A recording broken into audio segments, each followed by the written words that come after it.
Good evening, everyone, and welcome to the Liberty Hangout podcast. My name is Justin, and I'm the founder of libertyhangout.org. I'm joined tonight by my co-host and co-founder of the site, James Chalemi. Tonight, we're going to be chatting about the 2016 presidential election and a little bit more. Now, James, we've missed you the past couple of weeks since you were attending an FEE convention as well as a YAF conference. Want to tell us a bit about those and who you had the pleasure of seeing speak? Sure, Justin. It's good to see you again. Was it 2 weeks ago now? I attended the Foundation for Economic Education's annual retreat, in which I got to see a host of speakers.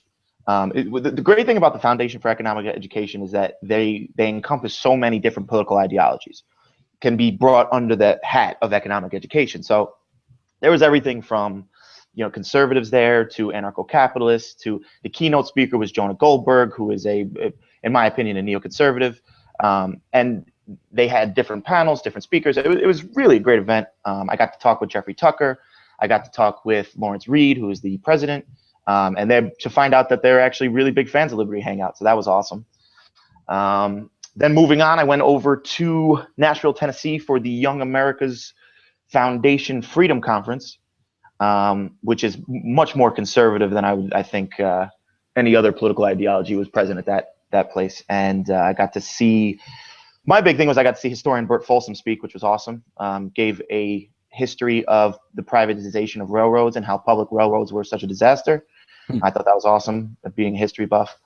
And it was a great weekend. I got to meet a lot of interesting people. I think the tide, it's so interesting because Ron Paul got mentioned a couple times, Rand Paul got mentioned, and people were cheering.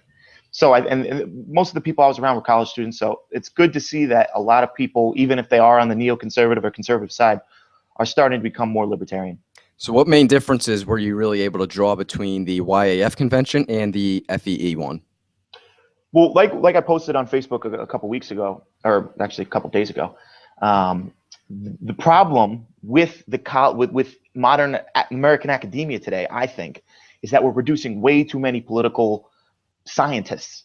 And when you go to a Young America's Foundation conference, that's more politically based. When the FEE conference is economically based, and it's terrible to see that kids who call themselves conservatives or Republicans, whatever, really don't understand capitalism at all. They have if you were to talk about the Austrian business cycle or subjective value theory or any of these things, these kids' heads would explode.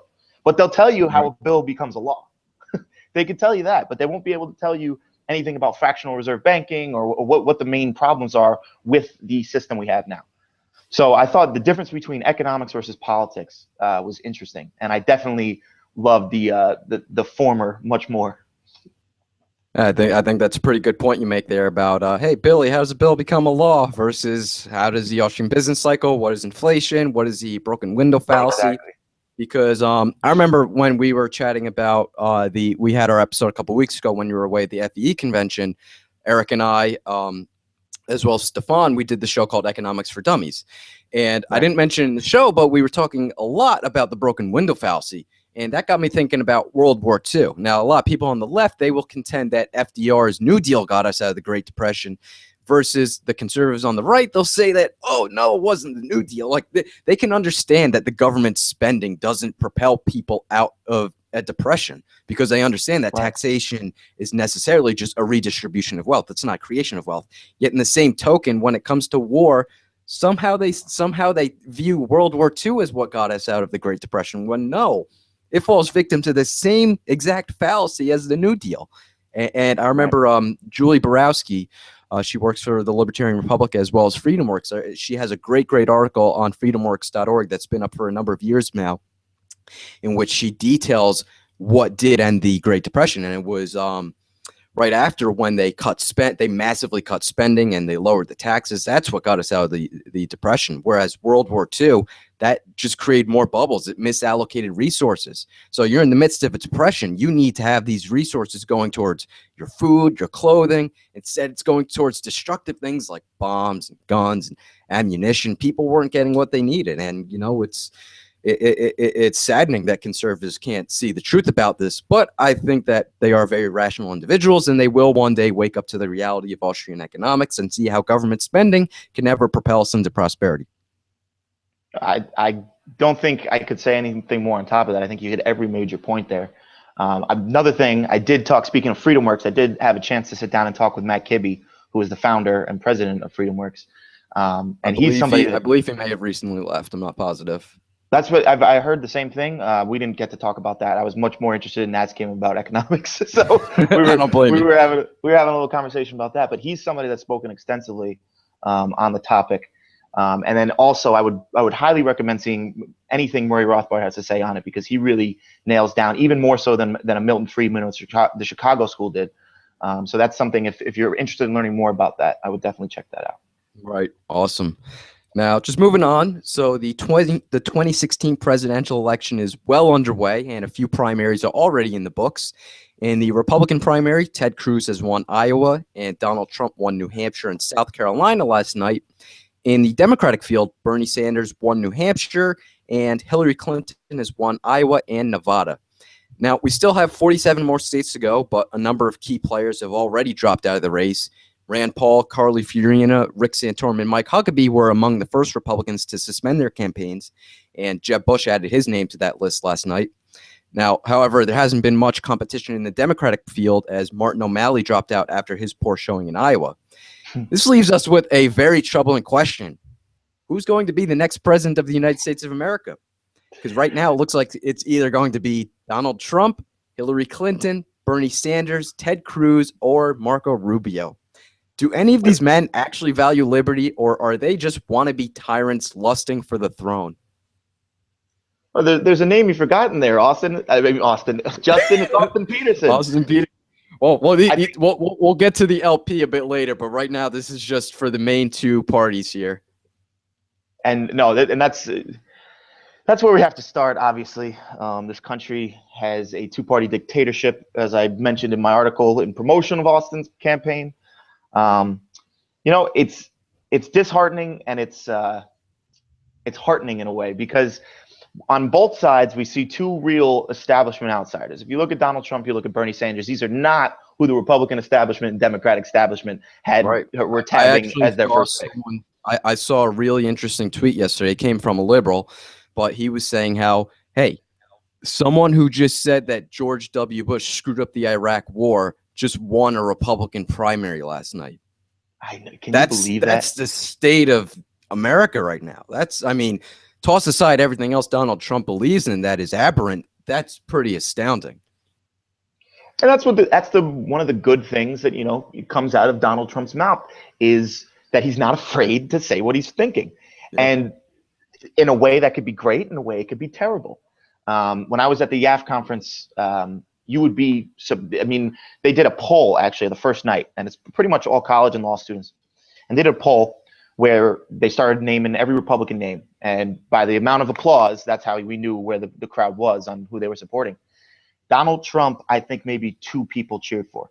And this is in a room of several hundred people.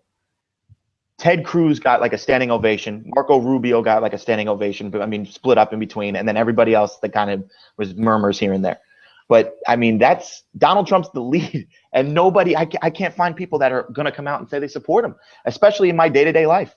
Everyone on both sides says they hate Donald Trump. I think it also plays into who we're surrounding ourselves with, because I know you just mentioned it earlier at the YAF conference in particular. You're surrounded by these political science majors, and a lot of them, they are going to support your establishment types because they're going to see them as quote unquote qualified.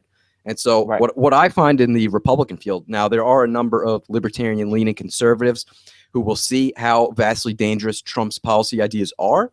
But for the most part, what I'm gauging on social media is that a lot of the conservatives that are against Trump are just against his character.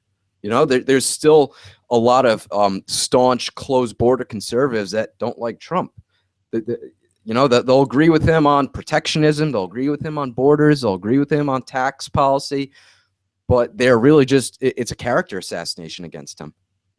It's nice to see the veil being lifted off the political establishment, off the business that is politics. because I mean, I posted a status about this the other day. All the dinners and galas and conferences and retreats and what the money it takes to travel and to run a campaign, all the donors and appeasing your constituents, all that money. It's great to see that the veil is kind of being lifted on that now. That we have somebody coming in self-funding his own campaign. We have somebody coming in not having a filter whatsoever.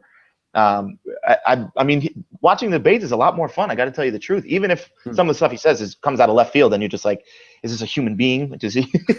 But it's still fun to watch, and it's still good, I think, for our society at this point, because we were going so far down a path that Donald Trump is actually bringing us down, I think, the right way. Even if what he believes is so far, so far away as libertarians, what we believe.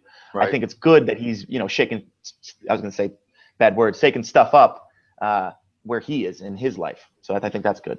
No, I know that a lot of libertarians, ANCAPs in particular, will contend that anyone who's going to run in the two major parties must necessarily be an establishment type. And so I think this raises a question that if a Sanders or if a Trump were to win, would they still need to abide by what the establishment wants them to do? Like I know that our buddy Jared has really raised this point. It's a really amazing point, how if Sanders or Trump get into office, they are Keynesians. They are going to necessarily need to maintain the wars in the Middle East in order to protect the petrodollar. Otherwise, the whole system is going to come crawling down. So as much as a Bernie or Trump may be lambasting all these wars and saying how we're going to bring the troops home, we're going to cut the military spending, can we really see it happening? Is it possible? Well, here's the deal. In Donald Trump's book, The Art of the Deal, his first rule in the art of dealing and making deals is to make your first offer ridiculous. And if you think about it, that kind of relays exactly into what's happening right now. Right. I'm going to build a wall. I'm going to keep all Mexicans out. I'm going to do this, that, and the third, which kind of to people are making their heads explode. Right. So is he just making his first offer ridiculous so that it, they could have some type of bipartisanship across the aisle and kind of come to, a more of a head in the middle, more so on his side? Or does he really believe in what he's saying? That's the question we need to ask ourselves. That's a good point. No, I agree right there. And I think that by making the first offer ridiculous, he's actually starting to seem like the most reasonable of the GOP field. I mean, when you compare him to Ted Cruz, when you compare him to Marco Rubio, we know these two to be establishment types. We already know they are going to be controlled and they are going to continue the wars, continue the spending. They're going to do this. They're going to do that. Yeah. Whereas, I mean, the fact that what really blew my mind is that, I don't know if you heard, but the other day, Donald Trump came out and he said, if I'm president, you are going to find out who brought down the Twin Towers. Yeah, he started talking about Saudi Arabia. Most people have never even heard of Saudi Arabia. Saudi Arabia is much more of a threat to this country than Iran could ever be in the next 6 generations. So the fact that he's bringing light to certain topics like that, I think is, it's a good thing. Right. I think that shows right there that he's a lot of the more tinfoil hat, but it's a good point. A lot of the more tinfoil hat libertarians will say that you can tell if someone is controlled by whether or not they're willing to question 9/11. Right. No, and there's just a couple things that I think he brings good light to, especially the fact that we have people in positions in this government that have no business being there, and that even with a government model, even with a monopoly model, there are private sector people that we could bring in to certain jobs that would do a better job than career politicians and what do you call them, political hacks are doing. So I thought that was a good point as well. Being a libertarian, obviously, I don't want a government at all. I would rather see it, but taking logical steps, I think that's something that would be good. Right. Now, do you think that we can find any parallels that we just mentioned with Trump and Sanders, or is he much more establishment type? Well, was it Ron Paul that said he's the most libertarian candidate running right now? I think that's taken out of context. He said that he. So too. Yeah. No, that was totally taken out of context. Because no, he is a civil liberties guy. But see, the flip side of that coin is a kick in the face because, like we've talked about before, you can't have a welfare state without a warfare state, and vice versa. Right. It just doesn't work that way. And at the end of the day, we also have to realize, how how useful are those civil liberties going to be when he's taxing the hell out of you? And, you know, it's like having someone steal your car and then they give you the steering wheel. What No, good is it going to do to have that steering wheel if you don't have the car? I always say liberals want you to be secure in your body, but they want to take anything you own. And Republicans want you to keep everything you own, but they want to do everything with your body. So it's a two-edged sword in that respect. And we as libertarians are the mix of both worlds. We're the most logically consistent. Right. Now let's talk a bit about the Libertarian Party primary. I know that a lot of people see voting third party as a wasted vote, but I contend that the only wasted vote is one that goes against your principles. And it seems that the only competition in the LP primary is between Austin Peterson and Gary Johnson. Now, James and I have recently come out endorsing our friend Austin for president because we believe that he is the most libertarian candidate running, much more so than Johnson. Now, James, you recently wrote an article titled 5 Reasons Why Libertarian Anarchists Should Vote for Austin Peterson. Can you go into a bit more detail about why he would make a great president for this country? Yeah, I think that, I mean, I've laid out 5 main reasons. At the end of the day, we have to realize there is going to be a president on January 17, 2017. I mean, it's just a fact of life. So mitigating damage now, what are we supposed to do? We have Donald Trump and we have Bernie Sanders. Okay. I've never seen Fox News go after a Republican candidate before, especially one that's leading in the polls this much. I've never seen a socialist, a self-proclaimed socialist running for president. So there's going to be Democrats, especially Washington establishment Democrats, that are not going to vote for Bernie Sanders. Right. What does that mean? That means that they have to look elsewhere for their presidential nomination, for their president who they're going to support. Now, either that's going to be no vote at all, or it's going to be something like a Libertarian Party, which is now getting national recognition. It's going to be on, there's going to be a Libertarian national debate, nationally televised. We're going to get our ideas out to the forefront. You thought Rand Paul represented libertarian ideas? Wait till you see Gary Johnson and Austin Peterson going at it over the monetary policy. Just wait a second. I mean, this is going to be good for what we're trying to do. So yeah, I don't see any problem. While we can sit here and disagree or agree that politics may be a vehicle to get where we want to go, it may not be a vehicle. There is no reason you would not want to move more in a libertarian direction, no matter who that is. Walter Block talks about this extensively. That is our job as libertarians. That even if we, just go write your name down on the most libertarian candidate, it is what it is. I think you made a good point there about how on January 21st, 2017, we're going to have a president. I think that in the same regard, when it comes to the Walter Block argument about using the state in order to push for freedom, that would be like having a public university and you have a vacancy for a teaching job. At the end of the day, there's going to be a position for an economics teacher at Loyola University, Maryland. So why not have a Dr. Walter Block teach Austrian economics instead of having a Paul Krugman come in and talk about how we're going to break some windows to stimulate the economy?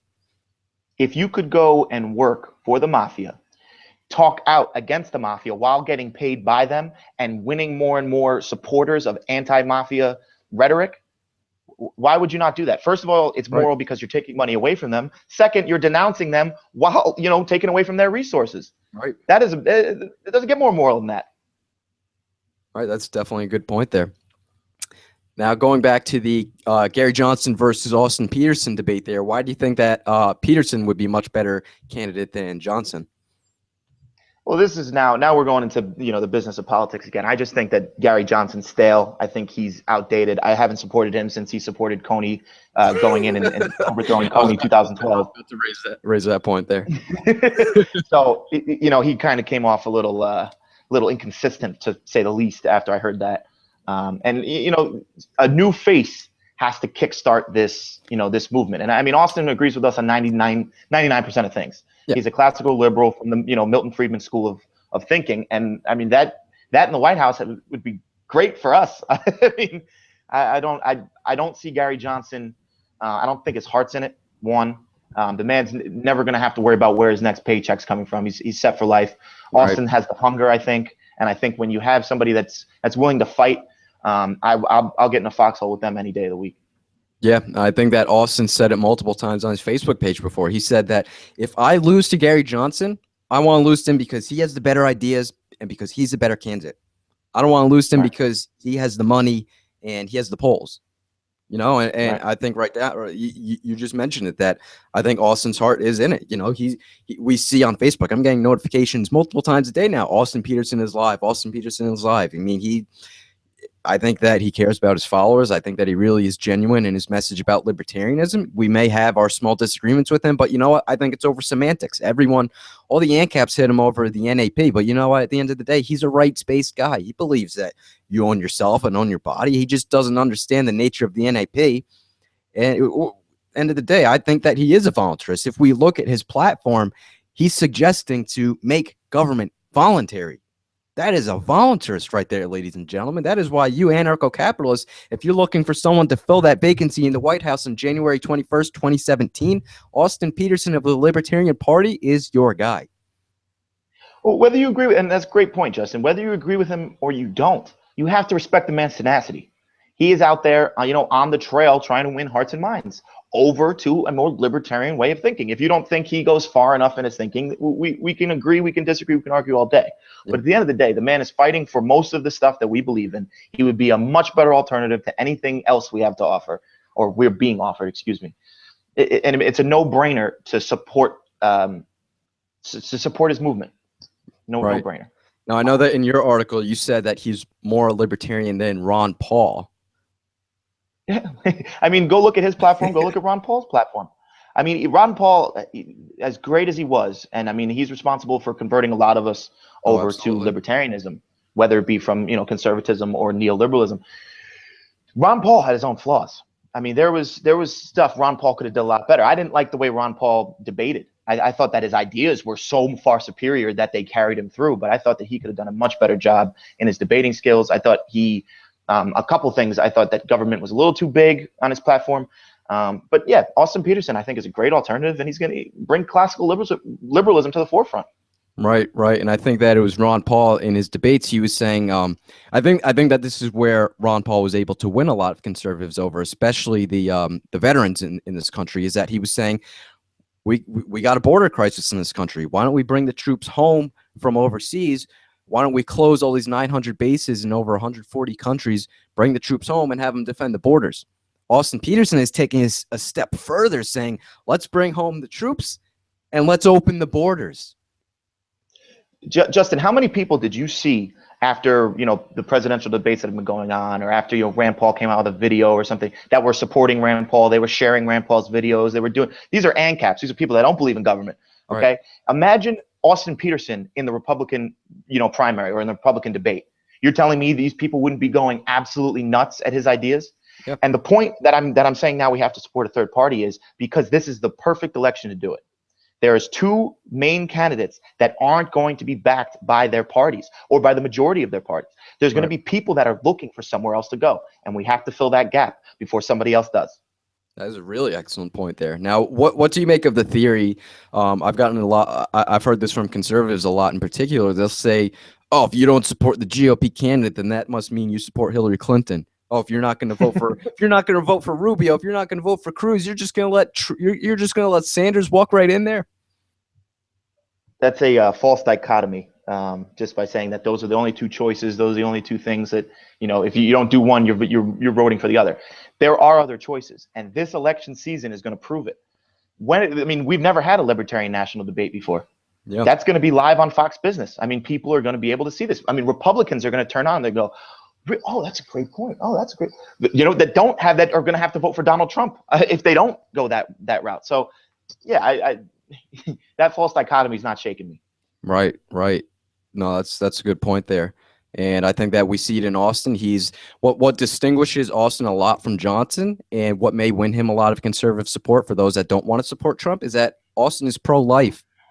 Gary Johnson turned off a lot of people, even me in particular, by saying you can't be a libertarian unless you're pro-choice. And I think that even as libertarians, that raises the question. So if we are going to have a law, because whether it's in a free society or in the society that we have now, where we do have governments, there's always going to be a law. There's always going to be a need for justice, a need for a just compensation of debts. And so I think that begs asking, there are a lot of pro-life libertarians who are still pro-choice in the sense that they do not want government getting involved.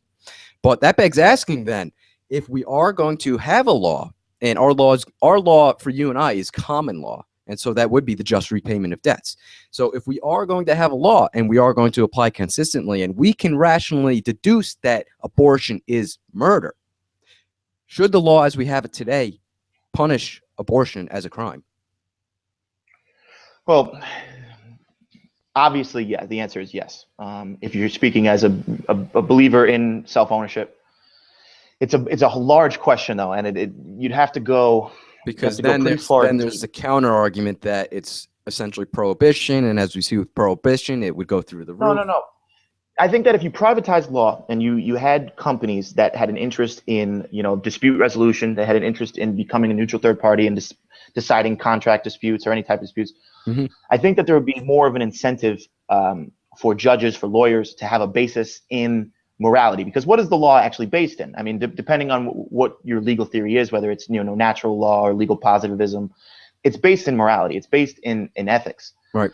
So I think that there would be an incentive to deeper understand morality and ethics, have more learned judges and lawyers in these principles, such as the non-aggression principle. Now, the non-aggression principle isn't a one-size-fits-all thing. The people call it. People that don't believe that people should be murdered believe in the non-aggression principle. They just don't know it. This is why I'm writing an article right now where I think we need to add in after aggression. I think you also have to encompass omission, because in law today, omission is a crime. So that would basically amount to gross negligence. So not necessarily acting aggressively, but if I took you up on my airplane and said you had to get out, that's not necessarily aggression. That would be, omitting your right. I would be omitting certain rights that you have. So I think that the more we would get into learning about these certain topics, and I think there'd be more of an incentive to provide defenses against such egregious behavior like abortion, like murder, like vandalism. Because if we look today, go look at FBI statistics of the murders that go unsolved. It's more than 50%. Go look at larceny. Go look at grand theft auto. Go look at armed robbery. These things are all over 50, 60% go unsolved. Right. So to say that the system we have now is perfect, where we have legal abortion already, I can go down the street right now and seek abortion help. So we have to look at the alternative as well, that what our alternative is now is nowhere near something that's morally or ethically superior.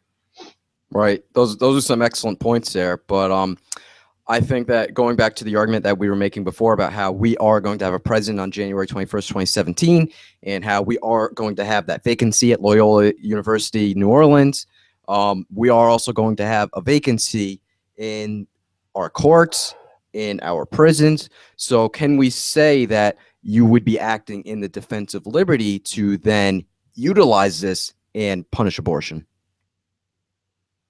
So you're saying, I'm misunderstanding the question.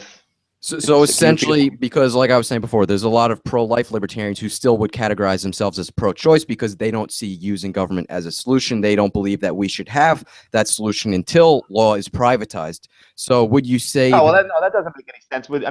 So then they're saying that cops should, if a cop sees someone about to kill someone, they shouldn't stop it.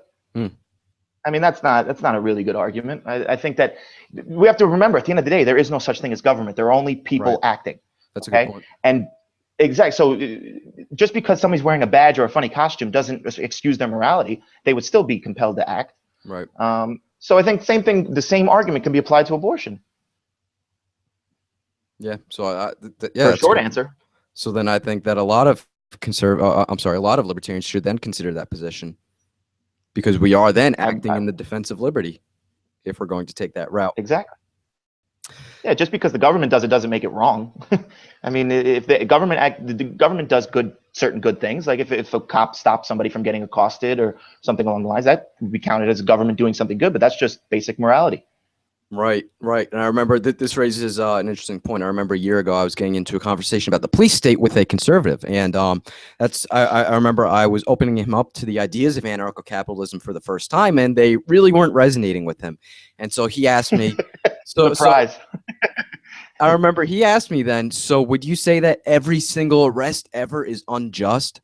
And I know that a lot of anarcho-capitalists would jump off the bat and say, yes, every single arrest is unjust They'd because be the government wrong. is doing it. Government can't do it. But No, they'd be you wrong. know what? If they are stopping murderers, if they are stopping thieves, like you said, there's no such thing as government. There's just humans. And so, yeah, there is going to be your good cop, bad cop. There is going to be the bad cop who's going to enforce unjust laws, but the good cop who's going to stop these murderers and stop these thieves is acting in the defense of liberty. And so that's where I really fall off the wagon with someone like a Robert Higgs, who thinks that any and all cops in the United States must necessarily be evil because they are enforcing the law. I think that's a very sad and black and white way to look at the world here. I mean, And here's the difference. Great point. And here's the difference.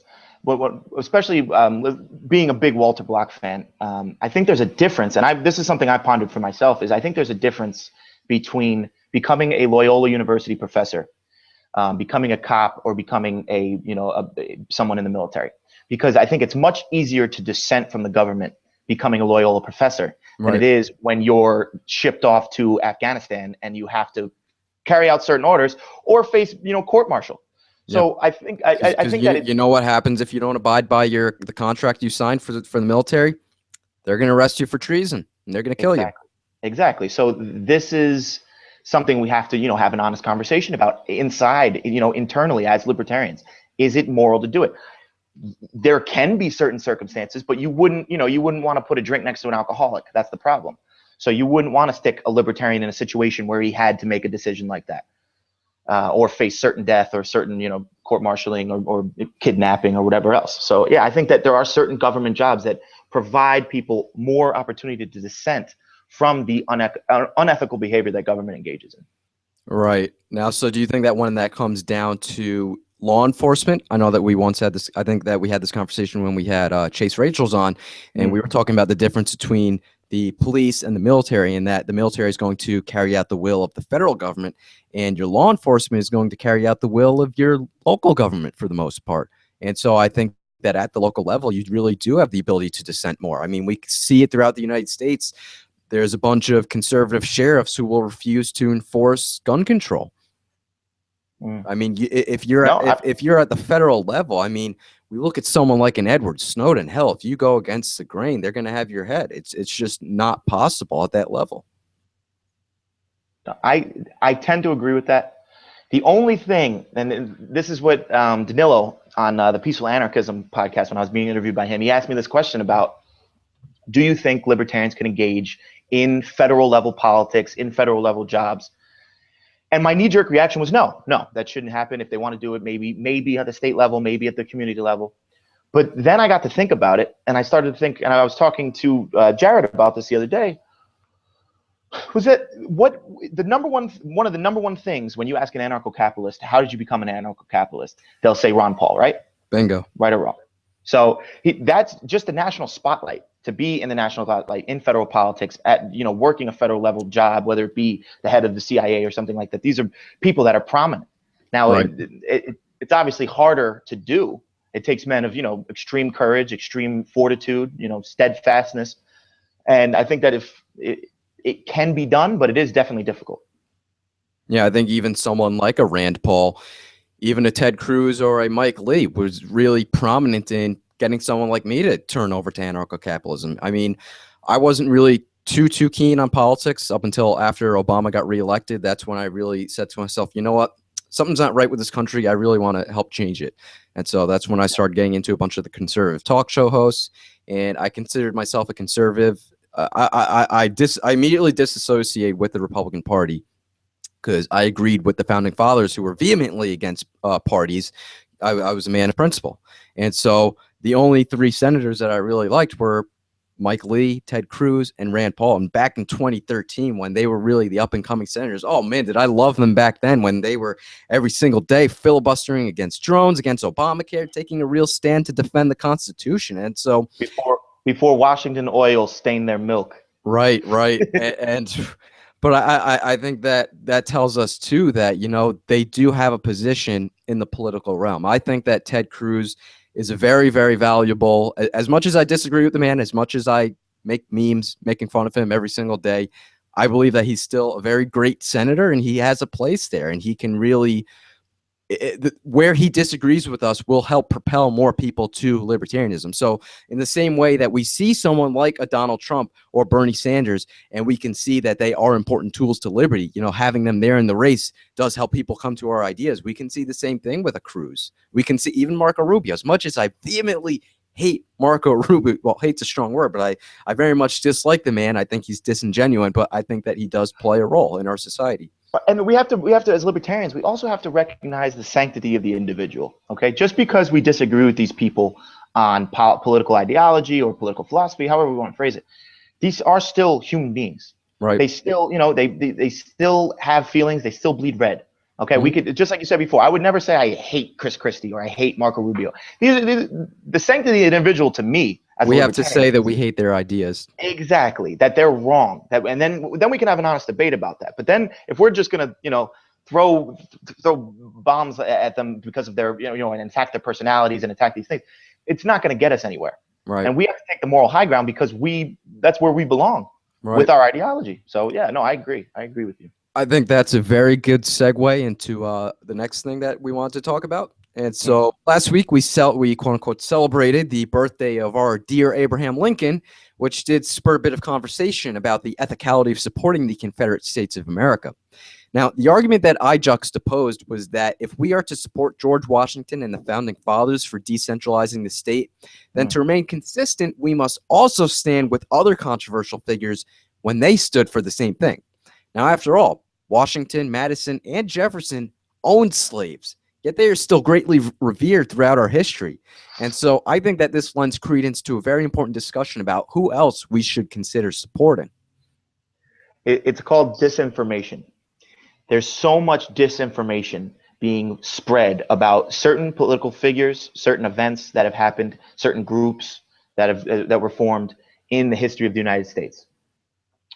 We were talking about off camera, the difference between what the media portrays, or what modern academia portrays about the Black Panther Party, and what they actually stood for, what Martin Luther King actually stood for, and what he was portrayed as.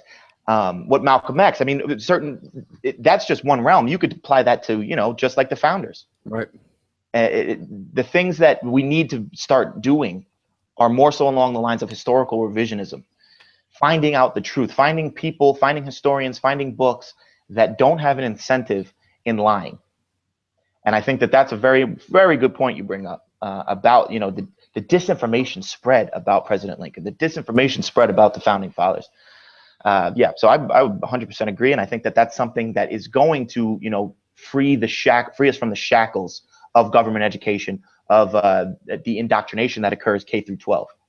Right. And I think that as we can find, what really got me starting to question the whole world was when I learned the truth about Lincoln from reading The Real Lincoln by Thomas J. DiLorenzo. And so that made me realize that the truth is often antithetical to what the narrative tells us it is. So what we know about Abraham Lincoln was opposite to what the narrative is going to tell us, and that goes for a lot of other figures, whether it is a Malcolm X or even isn't it ironic that a lot of the figures that are revered throughout American history supported a great federal government? I mean, even there's a reason that Martin Luther King Jr. is revered and Malcolm X isn't, because Martin Luther King Jr. was a socialist. There's a reason why FDR is known as one of the greatest presidents of all time. There's a reason why Woodrow Wilson gets shoved under the rug, and his policies that are now coming to fruition are not any way associated with the racist that was that man. So it's definitely along those lines. I agree. And there's still a reason that the Republican Party loves Ronald Reagan. He wasn't he wasn't the small government guy that they want you to believe. Exactly. Well, yeah, you can't triple the national deficit 3 times under your presidency and say that you were for small government. Now, I know that you were just saying that the Black Panthers is one very important movement that we should be aligning ourselves with, or at least having sympathy for their movement. What other movements in present U.S. history do you think that we should be lending our support to? No, that's a good question, and I think I know where you want me to take this. I think you're much better at explaining the Confederacy and telling about stuff like that. So I'll hand it over to you and tell us why the Confederacy is somebody that we shouldn't be fearful of.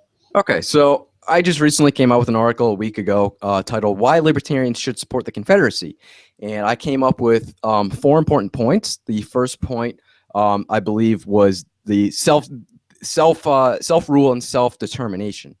And so, if we look throughout history, the South was really very small government. It always has been. You know, we see it today. The North is very liberal. The South is very conservative.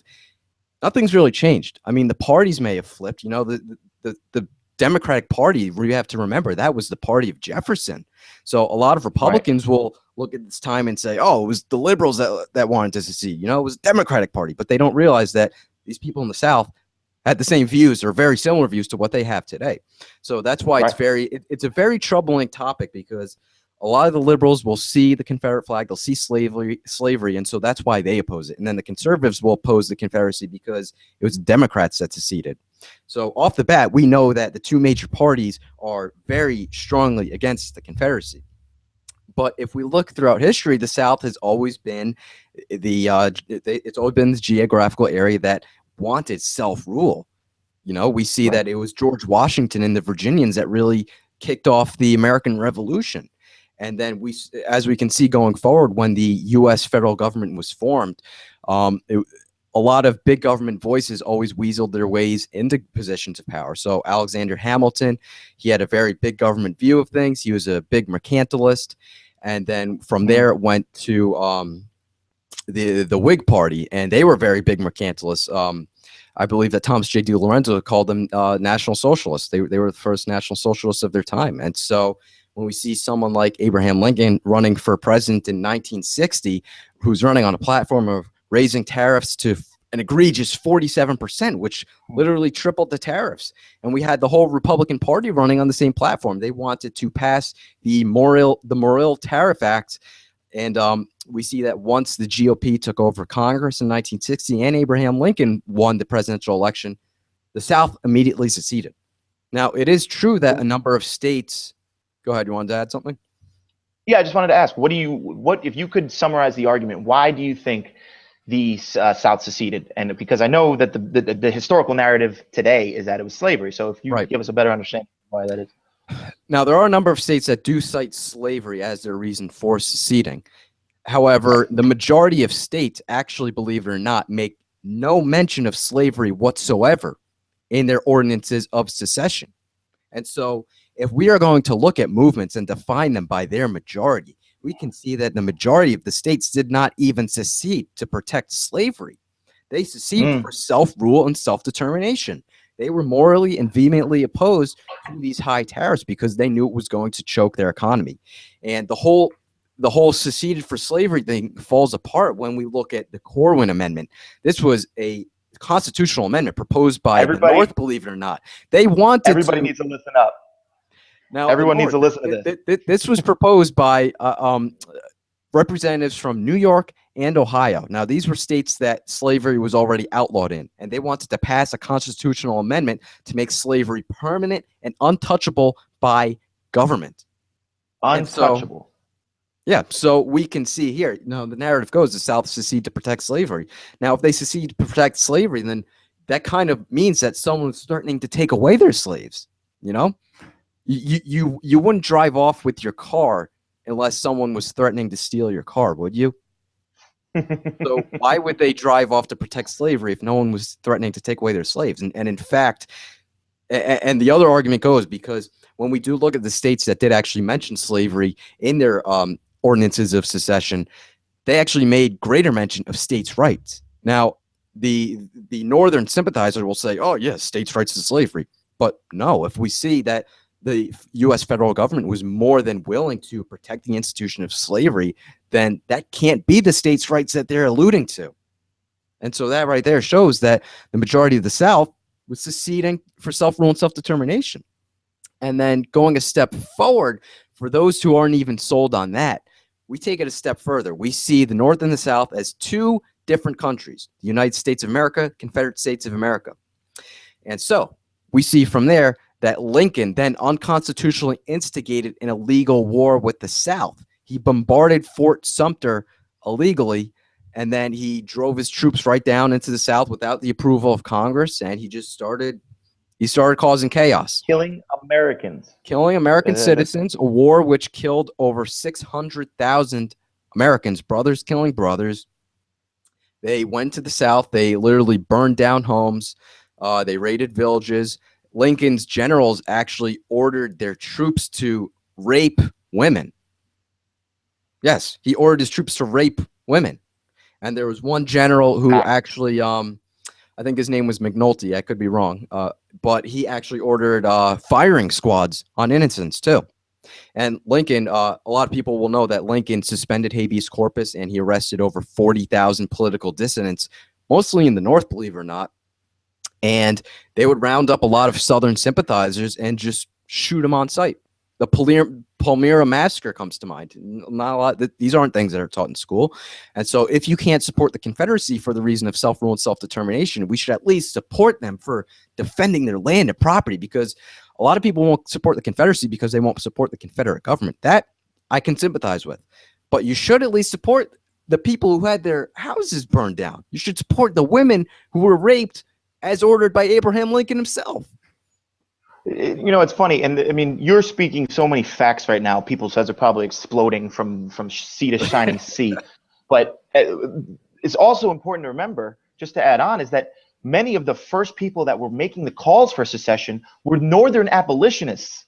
Right. I mean, if you go back and you read, I mean, many of the letters that were written by people if you go back and read Lysander Spooner. Go back and read. For anyone who believes that the South seceded for slavery, I urge you to Google Lysander Spooner. He was a Northern abolitionist, Confederate sympathizer.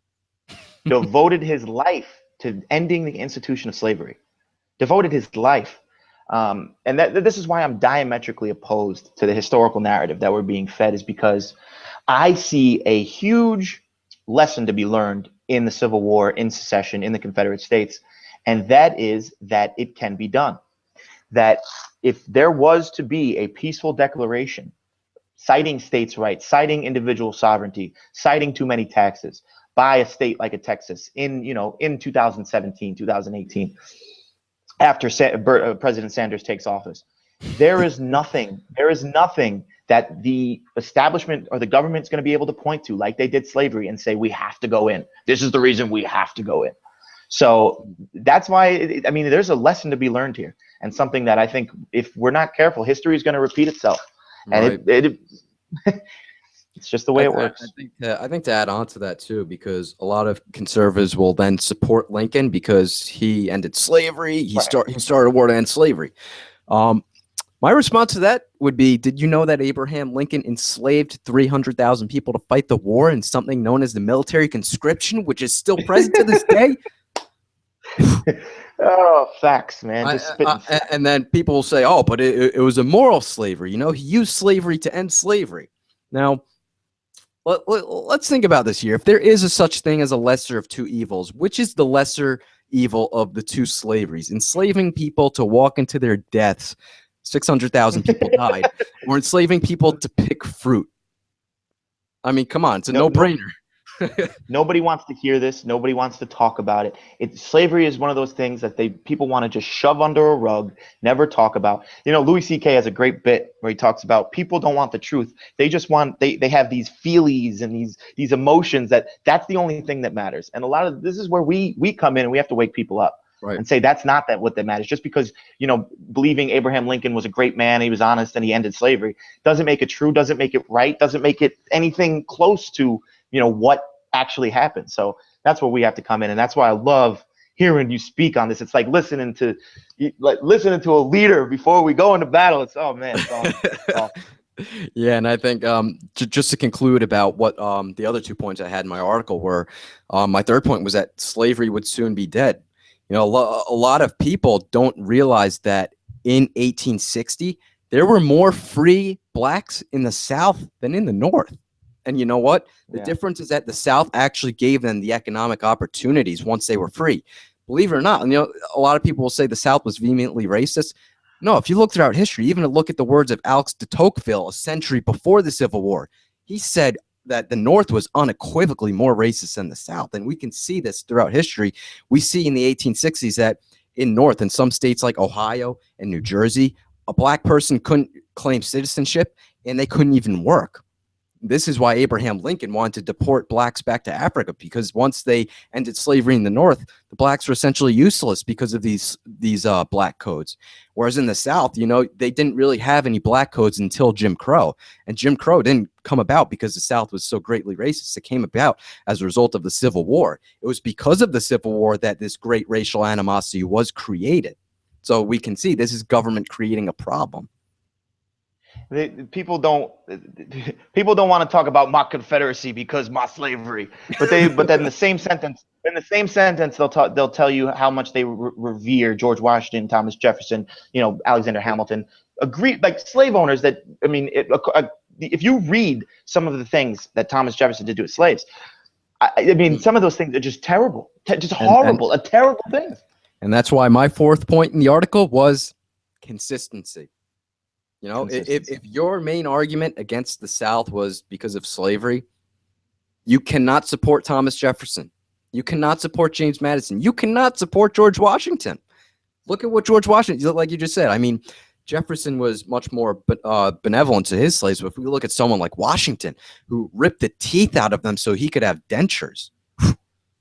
And then I believe Dr. Kevin Gutzman wrote a great book about it, about Thomas Jefferson, where he goes into vivid detail about some of the things that he was accused of that they're not necessarily sure, but it's not pretty. Right, and even with Washington, I believe that because in the North they didn't outright abolish slavery like was done in the South during Reconstruction. You know, they had a slow emancipation so that it wouldn't hurt the economy, and so I believe that once that was underway in Pennsylvania. I don't exactly remember what the law was, but I believe it was that if you were a slave for so many years, so many days, then you would be freed. And so George Washington got around this because he had a plantation in Pennsylvania, and he obviously had his plantation Mount Vernon, Virginia. And so to get around this, when his slaves were coming up on that time period where they would be freed in Pennsylvania, guess what? He just shipped them to his plantation, Virginia. Right, and I think it's important to remember the historical implications of slavery. I mean, slavery is not a new thing. It wasn't something that Americans created or that evil white people created. I mean, my people on the island of Sicily, my ancestors were enslaved for hundreds of years, raped, beaten, pillaged. I mean, the reason why Italians have, you know, dark hair and dark eyes now is because of the African intrusion onto the continent. We were all blonde hair and blue eyed before that. This has been happening for centuries and centuries. You can't just, you know, say that the South was racist, they were wrong, they would do all these things without doing your first historical research and actually finding out for yourself. So that would be my only promotion for people to, you know, take from this podcast and go forward, is to do your own research. Don't believe what the media and what government textbooks or Common Core education is telling us. It's a really good point there. And I think to add on to that, I've seen a lot of liberals contend once you hit all these points on them and they have really nothing left to argue, they'll say, oh, well, you know what? A lot of the South, even though the vast majority of Southerners did not own slaves, I believe it was 10% of whites owned slaves in 1860. So you could see it was on its last hinges here. But a lot of liberals will contend, oh, but you know what? Not a lot owned slaves, but a lot still supported it because it ran the economy. Right. No. If we can see, protectionism destroys the economy, because if you have free labor, that's going to price out the cheap labor. They don't want to hear this, Justin. Don't go down this path. Don't go down this path. Now you're making economic arguments for the ending of slavery. Whoa. Yeah, it's. I mean, think about it. How if let's say you're a slave, James, and so the law has it that your quote unquote job is protected. So you're picking cotton, and now I'm priced out. Now I can't get a job picking cotton. Now I'm unemployed. Why am I going to support slavery? It's destroying my livelihood. So all these people, if 90% of the South didn't own slaves, and we can rationally see from an economic perspective that slavery was destroying the economy, why in the world would that 90% be supporting it? Right. Well, I 100% agree. And that's why slavery in itself is an archaic model from, you know, ancient, like centuries and centuries and centuries ago. And I would attribute it to the same thing as government. Government is the reason why I'm so against government. It's an archaic model. And these are things that need to come to the forefront now. And I'm so glad that there's people like you, Justin, that have this understanding that can actually rationally realize what's in front of you. It's really not that hard if you take emotion out of it and you have an intellectual talk. Absolutely. Now, just before we wrap up here, we want to answer a couple of questions from our followers. The first one comes from Shane on Facebook, and he wants to know, if we had death matches to decide who wanted to be on the ballot the most, how many current candidates would still want the job? Oh, And the intellectuals that are following us at Liberty. I love that question. And the That's reason great. I love that question is because if we look throughout American history, some of the very first tyrants in this country actually did fight death matches. Alexander Hamilton, he was the original progressive in American history. As I said to James before we started the show, he was the Hillary Clinton of his time. And you know That's a how meme right there. you know how he died? He died in a shootout with Aaron Burr. And so I think that today, if he was the Hillary Clinton of his time, how much more would a wheelchair pushing Hillary Clinton be shooting people to obtain power? How much more would a cowboy kicking Ted Cruz be shooting around to get power? I mean, I think that they'd be more trigger happy if they had to fight a death match. Fun fact about the Aaron Burr versus Alexander Hamilton duel was that Alexander Hamilton didn't own a set of pistols, so he had to borrow a set of pistols, and many attribute that to the reason why he lost, because he didn't know the ins and outs of the gun. It's a pretty interesting fact there. if that comes back to that, if we have that happen today, let's hope Bernie Sanders doesn't know how to pull the trigger. That's funny. All right, moving on. Second question comes from Noel on Facebook, and he would like to know about the state's hand in creating monopolies. Well, the state's hand in creating monopolies. Well, here's what we have to realize. The point of the free market, the point of the free enterprise system, is to come out basically as a monopoly. You want to be the best and only option in your area. Okay, but that is done by providing superior service for less pricing. Now, when you take a gun and put it to someone's head and say, buy my product or else, and you are the only one that gets to corner a certain market, whether that be in roads, whether that be in any of the socialized services government provides, you have a complete lack of free market incentivized factors. So that would lead to higher pricing and less quality. It's very simple. Right. Now, moving on, the third question comes from our editor, Roberto, and he asked, do you consider healthcare and clean water to be human rights? If not, why? And also, do you defend the concept of a human right as well? If not, why? My answer to that would be that the only rights you have is to your life and your liberty. You don't have, or I would assert, you have negative rights. You don't have positive rights. You have a right not to be killed. You have a right not to be stolen from. You have a right not to be assaulted. So it's very tricky. And as we were saying before, that how a lot of the political discussion today revolves around emotions and not around sound logic. And so when a lot of people say you have a right to healthcare, well, what does that mean? That means that if you were a doctor, I have a right to come to your house and I have a right to force you to provide me with a service. No, you don't. It's plain and simple. I mean, that's a lot of liberals. A lot of liberals don't like to hear that, but that's the sad reality of the thing, is that you don't have a right to enslave another man. All right, I think you made a great philosophical argument for that. And following up, if you go look at the history of Lockean, the Lockean natural rights theory, that our rights come from our creator or they come from humanity, or Montesquieu or any of these other philosophers, they always talk about negative rights. And this is something that Thomas Jefferson, when drafting the Declaration of Independence, or when the Bill of Rights came about, this is predicated upon negative rights. The Second Amendment doesn't say you have a right to a gun. It says you have a right not to be infringed, your right to own a gun. Or you don't have a freedom to speech, you have a freedom not to be abridged your speech. Right. And this is a big thing, a problem I have with Christians, especially Christian libertarians and Christian conservatives. You do not have a right to life. That would say that somebody has to provide it for you. Provide your life. Exactly. You have a right not to be killed. So exactly. I think that kind of sums up the argument right there. Yeah. And I think even pushing the argument a step further, if we look at it from an economic perspective, if you are a liberal and you want healthcare, you want people to be providing medical attention to those in need. Well, how are we going to be able to do this in the best possible way when you're pointing guns to people's heads saying, give him this, give him that? or when we are exchanging value with one another, and they're incentivized to provide you with a quality service. And so if you are someone who values healthcare and getting it to as many people as possible, you should be on board with libertarians. We want, trust me, we want, I mean, they say libertarians hate the poor, libertarians hate this, hate that, but no, we want people to have healthcare, and we understand that healthcare is going to be as efficient and cheap as possible when we get the government out of the way. Healthcare is one of these things that is one of these emotional arguments that people like to make, and college. Oh yeah, no doubt. And I would highly recommend checking out Dr. Josh Umber, Umbehr, at Atlas MD. He's taking the direct primary care model, making it it's the Netflix model of healthcare, and I think it's really going to take off in the next couple of years, because I think only 14 states don't allow it. So I think that's a model that's going to be, especially after healthcare is going to go crazy haywire once the election cycle ends.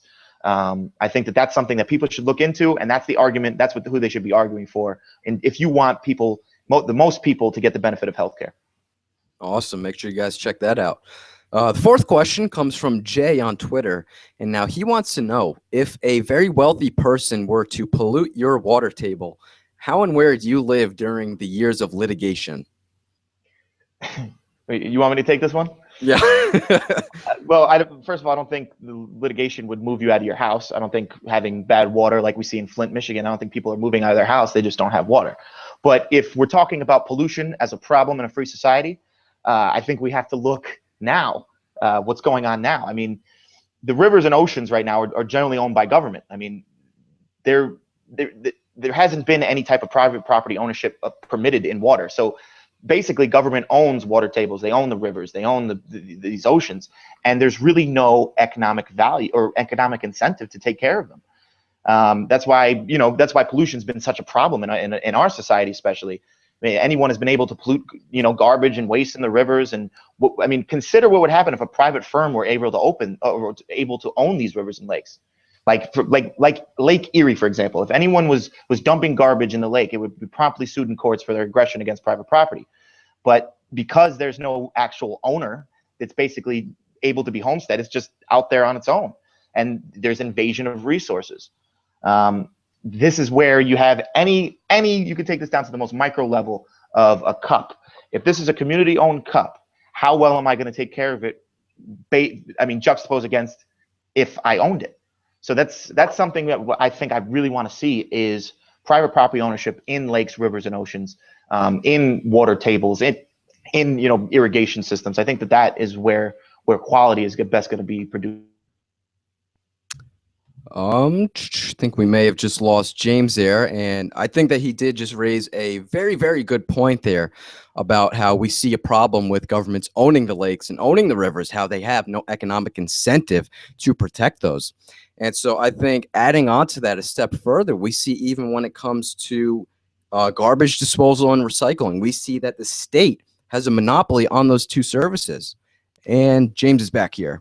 Sorry about that. Okay, so what I just said in the apps when you were gone, I was about to say how you made a really good point in which you were saying how because the state has a monopoly over the lakes and the rivers and all the water, we also, to add on to that, we see that the state has a monopoly over garbage disposal and recycling services. So when we're trying to encourage people to go green and recycle, when the state owns these services and they just put out a recycling bin and say, here, recycle because it's good, you're not incentivizing people. If we had a real market for recycling, and maybe you could exchange value with customers saying, hey, you bring your recyclables to us and we're going to give you a discount on products. Boom, you're going to defeat pollution overnight. So if you value going green, you value ending pollution, let's get the state out of the way and open up a market to it. There's a great quote by there's a guy, I don't know if you've ever heard of him. His name is Dr. Murray Rothbard. And he talks about I think everyone listening has heard of that. just a little, little mind, wasn't too smart, but he came up with an idea where, and I'm quoting him now, with the general owners owning the Mississippi River, you can be sure that stiff effluent charges will be assessed on industries and municipalities along its banks, and that the water would be kept clean enough to maximize revenues from leases granted to firms seeking rights to drinking water, recreation, and commercial fishing. And I think that sums up the argument right there. Yeah, sums up perfectly. Moving on to our last fan question. The fifth question comes from Connor on Twitter, and he asks, what would you say to someone who doubts anarcho-capitalism because of a lack of a state military and police force? I think that both of us can be able to answer this. And so I'll start off by, let's turn to our founders for a bit. Believe it or not, our founders were against a standing army. Now, why were they against a standing army? Because they knew that in order to raise the funds for this, it would require taxation, and taxation is backed up by the barrel of a gun. So a lot of people look at the military as protecting your freedom when at the end of the day, who owns the military? The government. How are they going to get those funds? Taxation. What is taxation? Pointing a gun to your head and saying, boom, pay me. So we would contend that a state military makes you less safe. It doesn't protect you at all. Right. Following up on that, I mean, if you read Mason, if you read even Hamilton, they talk about the standing military, especially during peacetime, has a historical nature. If we look at Rome, we look at Athens, we look at Sparta, we look at any of these places that had standing militaries. It has in its nature to overreach, to become, empirical. The Republic tends to become empirical. That's why the Roman Republic is now known as the Roman Empire, because of its standing military. And I think, my undergraduate thesis was basically predicated upon privatizing police, military, and courts, and how the free market would do a better job on that. And you can find that on YouTube, Leaving the Cave, An Amiable Introduction to Anarchy, a Free Market Manifesto, where I talk for a good 40 minutes on that topic. I think that's really interesting how you say that the Roman Republic is now known as the Roman Empire because of its standing army. We can say the same thing about the United States of America. The largest difference between the Articles of Confederation and the United States Constitution is that there was no centralized federal military under the Articles of Confederation that is present under the United States Constitution. That is a very big difference, because we can see that we can see empirically in the 200 years or so since the ratification of the Constitution, government has grown massively right from the onset of Washington's presidency. And so when a government has a military, they have the intimidation factor and they have the ability to grow. No, yeah, and then just to finish up my thoughts on it, Adam Kokesh talks about when war is waged, governments go to war with other governments. Right. Now, if you were to get rid of a centralized state, that's the model this country was founded on, was decentralization of government. So the more you decentralize, if there is no tax base to take over, the government has no incentive to go to war with the other government, because that is usually what they go to war for. So now you just have communities and militias and individual households. And how would a government come over and take over 315 individual people? Right. Yeah. I first learned about that argument from Stefan Molyneux's book Practical Anarchy, in which he was saying that governments wage war the same way the rest of us. We're rational human beings. We wage everything on a cost-benefit analysis, and so a foreign government is going to assess whether or not an invasion is rational based on the same cost benefits. So if the United States has a government, has a tax base, guess what? All Russia has to do is take over that tax base, and they've taken over the lives of 350 million people. Right. If you get rid of governments in the United States of America, you don't have those post offices, you don't have the tax institutions, you don't have the courts, you don't have the police. There's nothing controlling. Everything's decentralized. Right. Yeah, right. You can't just take over something and start. It's just not possible. And we also have to realize that in a decentralized state where you're not going to know who's armed or not. When it comes to government, it's always the nations that have gun control that get conquered. The reason that Japan didn't invade the mainland of the United States is because, as General Yamamoto said, there would be a rifle behind every blade of grass. How much more so would that be in a free society where you have no idea how many people are going to be armed and pointing guns at you?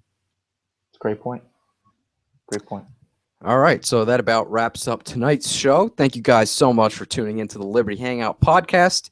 Make sure you tune in again next Sunday at 6 p.m. Eastern Time, and make sure you subscribe to the Liberty Hangout podcast on iTunes, subscribe to our YouTube channel here, like us on Facebook, follow on Twitter, and make sure to check out libertyhangout.org to read some awesome liberty-minded material from a great lineup of writers.